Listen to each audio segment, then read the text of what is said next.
A glimpse into the lives of artists, authors, and influencers, discussing sincere moments, shareable stories, and unfiltered memories. Let's take a snapshot with Michael Spurlock.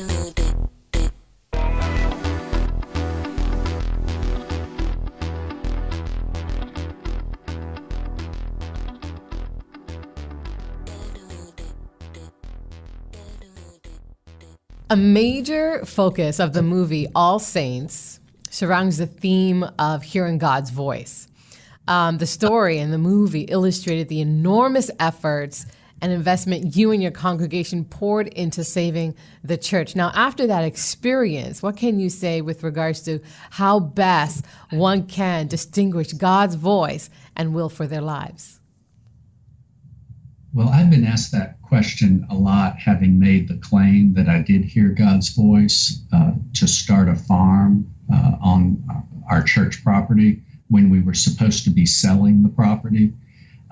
And folks have asked me a lot, Michael, how did you know it was God? How do you know it wasn't just your voice in your head? And one thing I do know is I know my own voice. It's rattling along all the time. And what I heard that day was so distinctly different. And I don't know why I heard it when I heard it.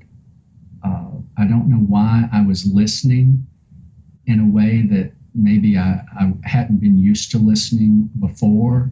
But when it came, there was no mistaking it. This was not me.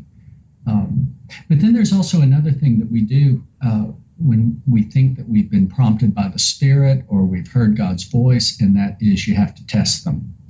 And it's not up to our own interpretation about it. And so what I had to do then was take that voice, what I'd heard, go to other people in the church.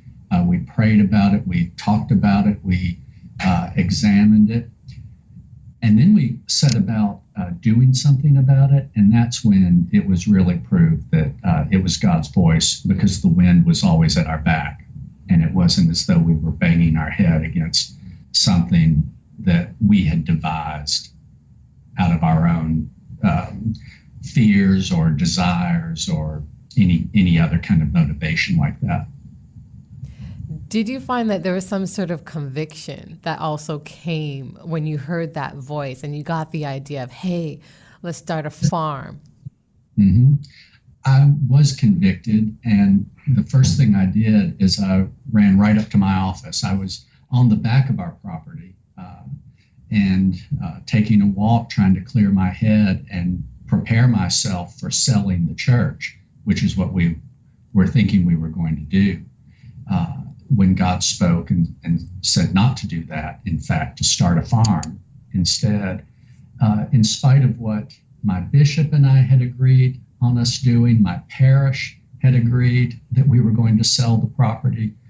The diocesan leadership had agreed we were going to sell the property. And then I hear another voice that says, no, you're not. So I ran up to my office and I called my senior warden, who's the lay leader of the church. Mm-hmm. And I was fortunate in my warden in that he was a retired Methodist minister. And I thought, Michael will bring me to my senses.